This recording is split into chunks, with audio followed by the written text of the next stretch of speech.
Hey friends, welcome back or welcome to my channel. I wanted to put together a little sleep aid compilation because I don't know about all of you, but I tend to have a really hard time sleeping. So it's nice to have something to listen to. This compilation is pretty much just the poems I've done so far on the channel individually, minus the effects I put in, except I have a rain sound in the background because I think it sounds better with that than just having silence. I hope you have a restful sleep. If you enjoy this, please like, comment, subscribe, all that fun jazz. Otherwise, sleep tight.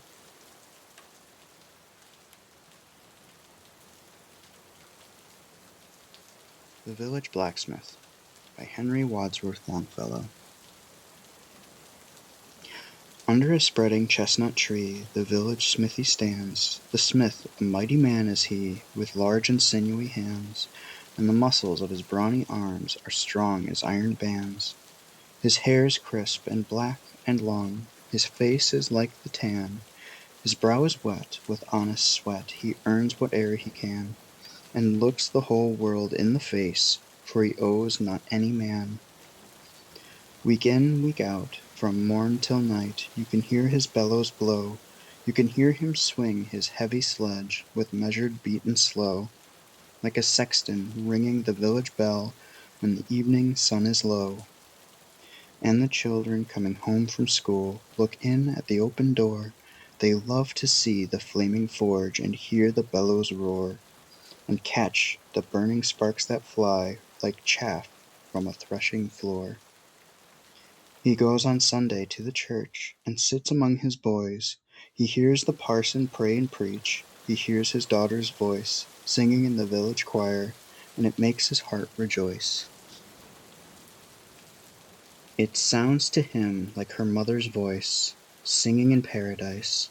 He needs must think of her once more, how in the grave she lies, and with his hard, rough hand he wipes a tear out of his eyes. Toiling, rejoicing, sorrowing, onward through life he goes, each morning sees some task begun, each evening sees it close. Something attempted, something done, has earned a night's repose. Thanks, thanks to thee, my worthy friend, for the lesson thou hast taught. Thus at the flaming forge of life our fortunes must be wrought. Thus on its sounding anvil shaped each burning deed and thought.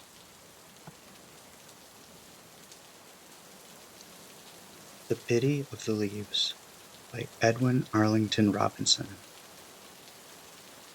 Vengeful across the cold November moors, loud with ancestral shame, there came the bleak, sad wind that shrieked and answered with a shriek reverberant through lonely corridors. The old man heard it, and he heard, perforce, words out of lips that were no more to speak, words of the past that shook the old man's cheek like dead, remembered footsteps on old floors. And then there were the leaves that plagued him so, the brown, thin leaves that on the stones outside skipped with a freezing whisper. Now and then they stopped and stayed there just to let him know how dead they were. But if the old man cried, they fluttered off like withered souls of men.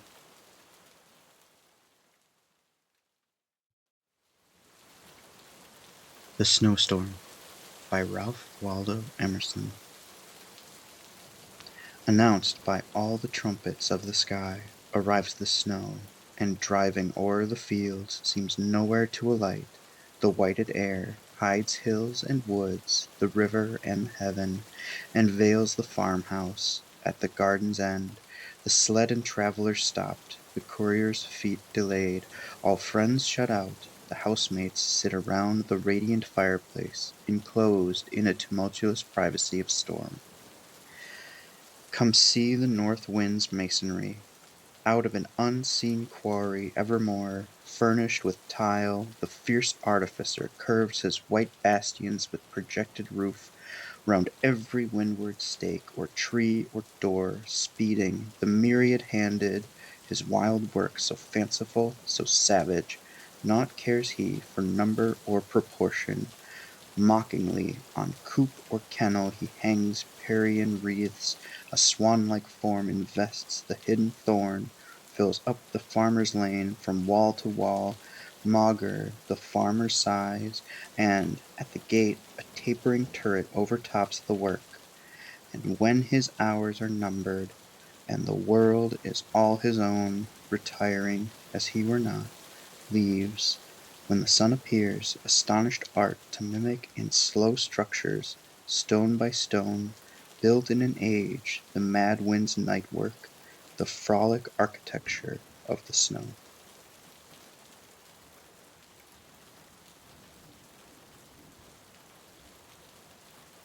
A Poison Tree by William Blake. I was angry with my friend. I told my wrath did end. I was angry with my foe. I told it not, my wrath did grow. And I watered it in fears, night and morning with my tears, and I sunned it with smiles, and with soft deceitful wiles. And it grew both day and night, till it bore an apple bright, and my foe beheld it shine, and he knew that it was mine, and into my garden stole, when the night had veiled the pole. In the morning glad I see my foe outstretched beneath the tree.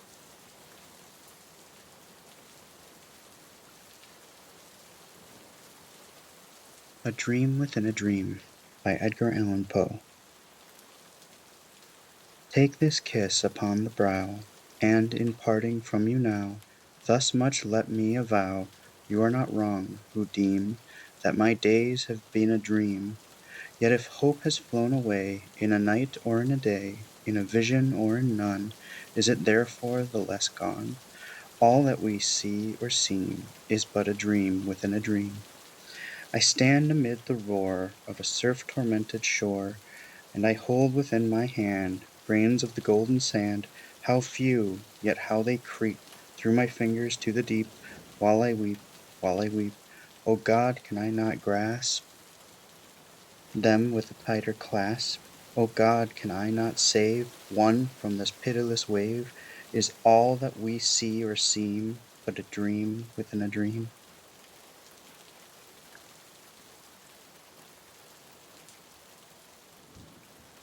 Ballad of the Tempest by James T. Fields. We were crowded in the cabin, not a soul would dare to sleep. It was midnight on the waters, and a storm was on the deep. 'Tis a fearful thing in winter to be shattered by the blast, and to hear the rattling trumpet thunder, "Cut away the mast!" So we shuddered there in silence, for the stoutest held his breath, while the hungry sea was roaring, and the breakers talked with death. As thus we sat in darkness, each one busy with his prayers, "We are lost!" the captain shouted as he staggered down the stairs. But his little daughter whispered, as she took his icy hand, "Isn't God upon the ocean just the same as on the land?" Then we kissed the little maiden, and we spake in better cheer, and we anchored safe in harbor when the morn was shining clear.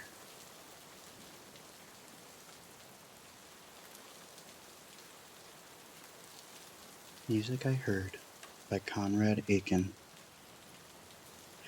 Music I heard with you was more than music, and bread I broke with you was more than bread. Now that I am without you, all is desolate. All that was once so beautiful is dead. Your hands once touched this table and this silver, and I have seen your fingers hold this glass.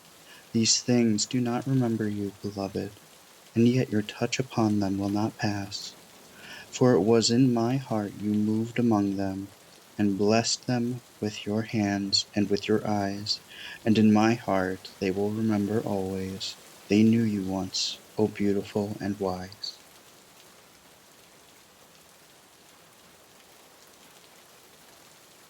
Old War Dreams by Walt Whitman. In midnight sleep of many a face of anguish, of the look at first of the mortally wounded, of that indescribable look of the dead on their backs with arms extended wide, I dream, I dream. I dream of scenes of nature, fields and mountains, of skies so beauteous after a storm, and at night the moon so unearthly bright, shining sweetly, shining down where we dig the trenches and gather the heaps. I dream, I dream, I dream. Long have they passed, spaces and trenches and fields, where through the carnage I moved with a callous composure, or away from the fallen. Onward I sped at the time, but now of their forms at night I dream, I dream, I dream.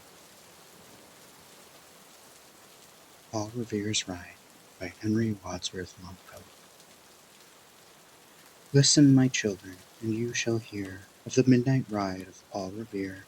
On the 18th of April in '75, hardly a man is now alive who remembers that famous day and year.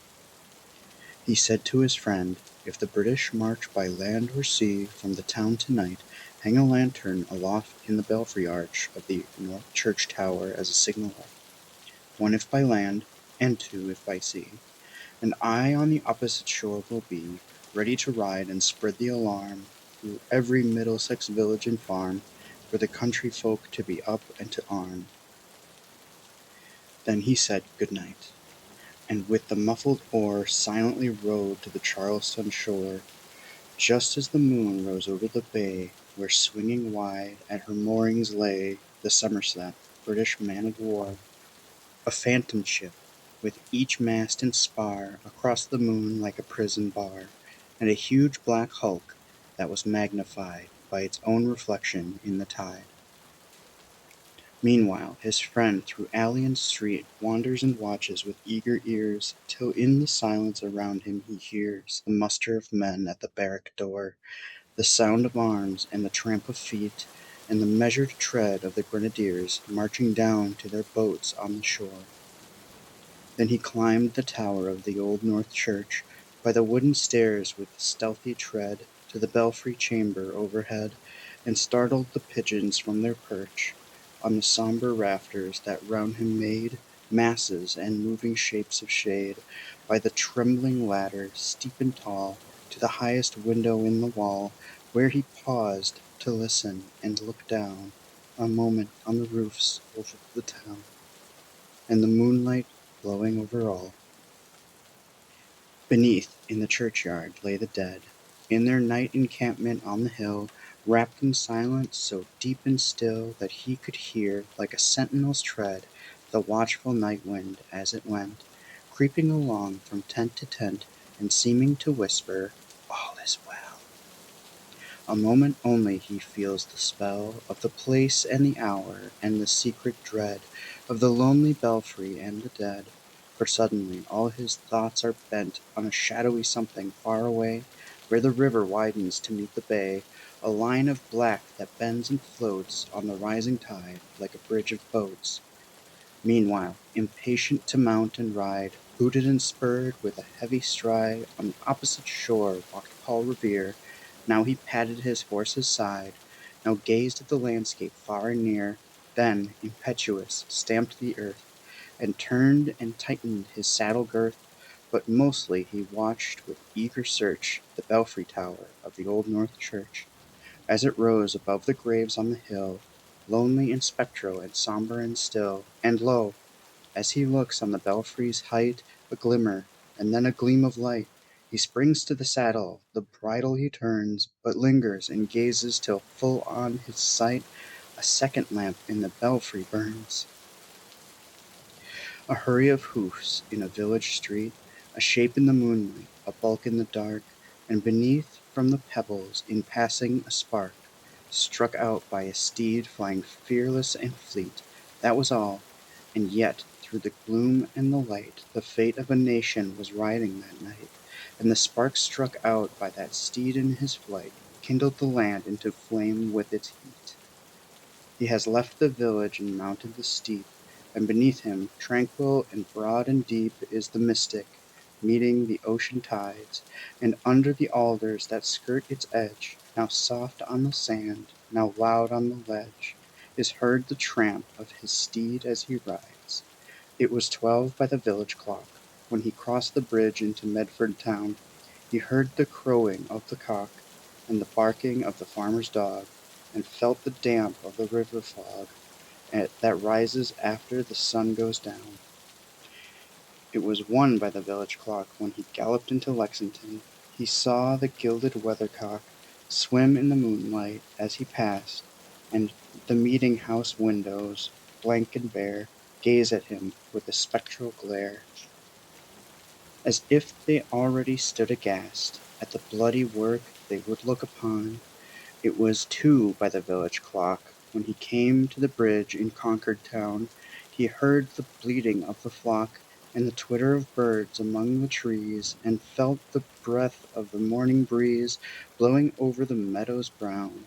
And 1 was safe and asleep in his bed, who at the bridge would be first to fall, who that day would be lying dead, pierced by a British musket ball. You know the rest. In the books you have read, how the British regulars fired and fled, how the farmers gave them ball for ball, from behind each fence and farmyard wall, chasing the redcoats down the lane, then crossing the fields to emerge again under the trees at the turn of the road, and only pausing to fire and load. So through the night rode Paul Revere, and so through the night went his cry of alarm to every Middlesex village and farm, a cry of defiance and not of fear, a voice in the darkness, a knock at the door, and a word that shall echo forevermore. For, borne on the night wind of the past, through all our history to the last, in the hour of darkness and peril and need, the people will waken and listen to hear the hurrying hoofbeats of that steed, and the midnight message of Paul Revere.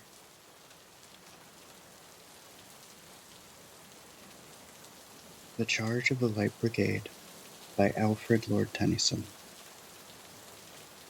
Half a league, half a league, half a league onward, all in the valley of death rode the 600. Forward, the Light Brigade, charge for the guns, he said. Into the valley of death rode the 600. Forward, the Light Brigade! Was there a man dismayed?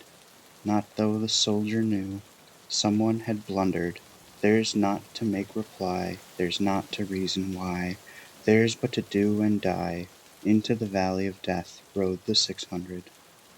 Cannon to right of them, cannon to left of them, cannon in front of them volleyed and thundered, stormed at with shot and shell. Boldly they rode, and well into the jaws of death, into the mouth of hell, rode the 600. Flashed all their sabres bare, flashed as they turned in air, sabring the gunners there, charging an army, while all the world wondered. Plunged in the battery smoke, right through the line they broke. Cossack and Russian reeled from the sabre stroke, shattered and sundered. Then they rode back, but not the 600. Cannon to right of them, cannon to left of them, cannon behind them, volleyed and thundered, stormed at with shot and shell, while horse and hero fell. They that fought so well came through the jaws of death, back from the mouth of hell, all that was left of them, left of 600. When can their glory fade? Oh, the wild charge they made! All the world wondered. Honor the charge they made. Honor the Light Brigade, noble 600. The Raven Days by Sidney Lanier. Our hearts are gone out, and our hearts are broken, and but the ghosts of homes to us remain, and ghostly eyes and hollow sighs give token, from friend to friend, of an unspoken pain. O raven days, dark raven days of sorrow, bring to us in your whetted ivory beaks some sign out of the far land of tomorrow, some strip of sea-green dawn, some orange streaks. Ye float in dusky files, forever croaking, ye chill our manhood with your dreary shade, pale in the dark, not even God invoking, we lie in chains, too weak to be afraid. O raven days, dark raven days of sorrow, will ever any warm light come again? Will ever the lit mountains of tomorrow begin to gleam across the mournful plain?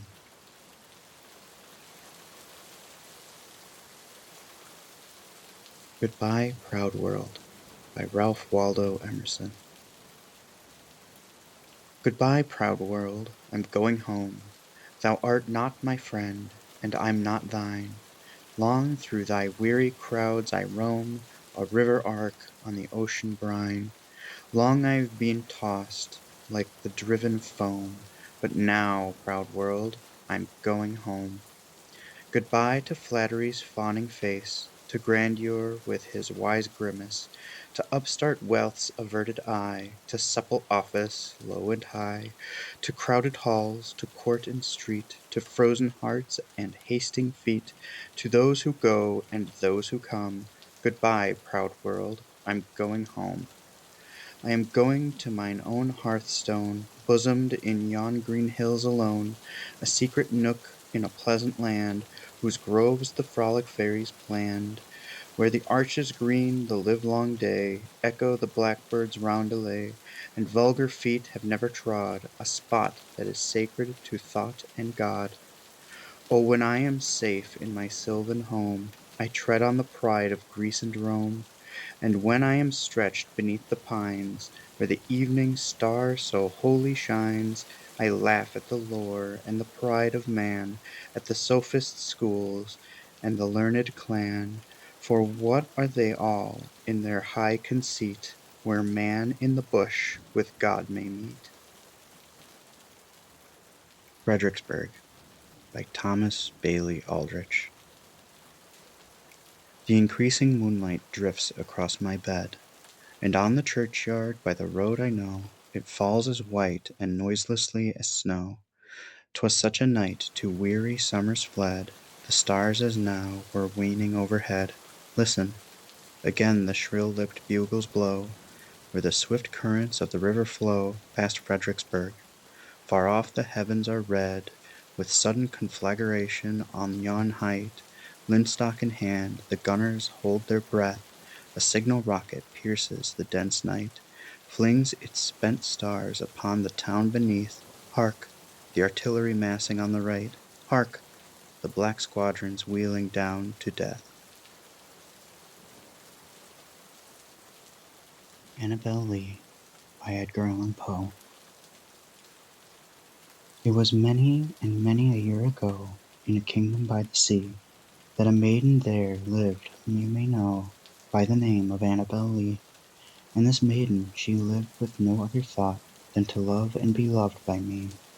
I was a child, and she was a child, in this kingdom by the sea, but we loved with a love that was more than love, I and my Annabel Lee, with a love that the winged seraphs of heaven coveted her and me.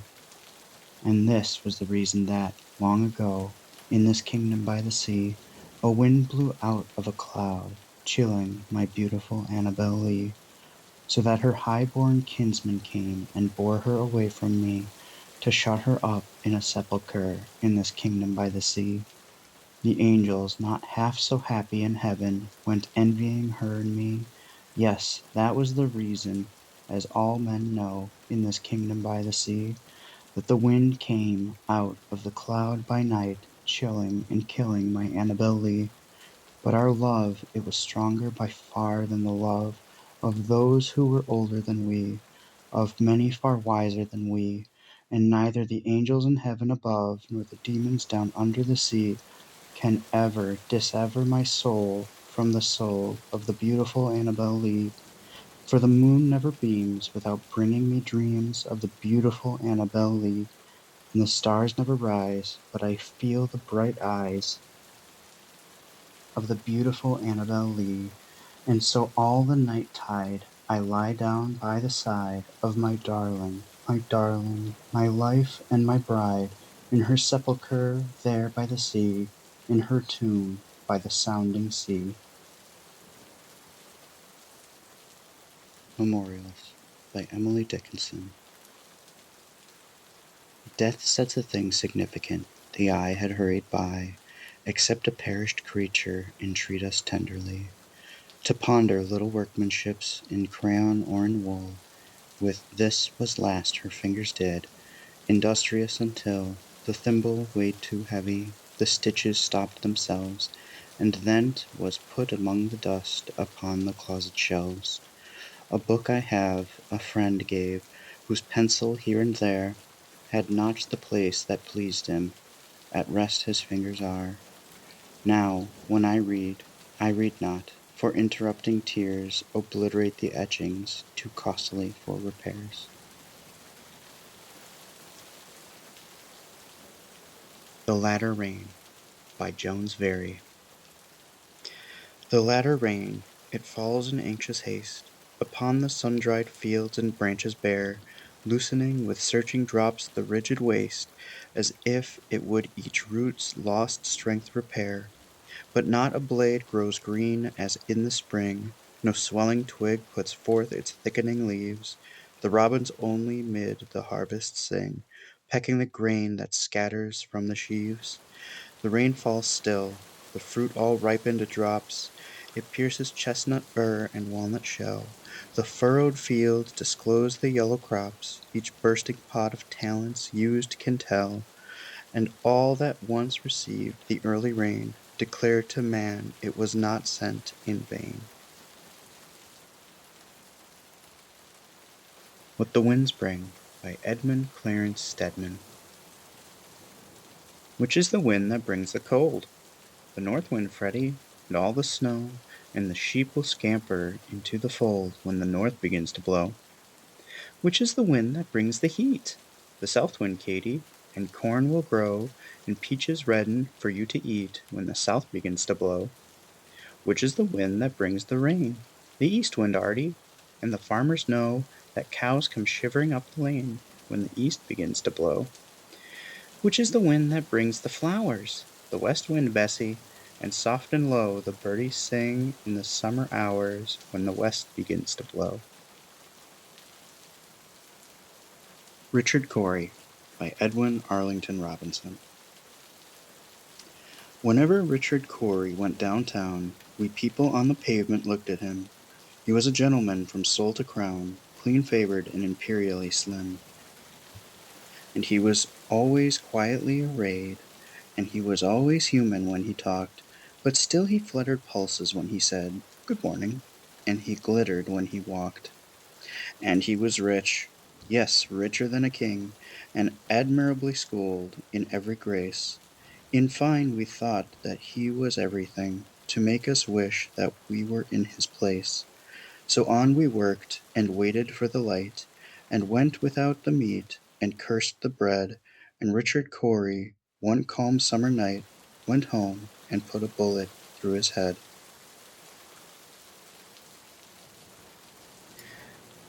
Hi friends, welcome back, or welcome to my channel. I wanted to put together a little sleep aid compilation because I don't know about all of you, but I tend to have a really hard time sleeping. So it's nice to have something to listen to.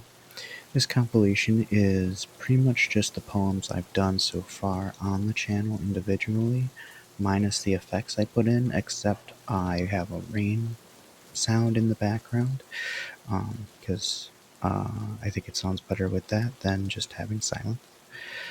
I hope you have a restful sleep.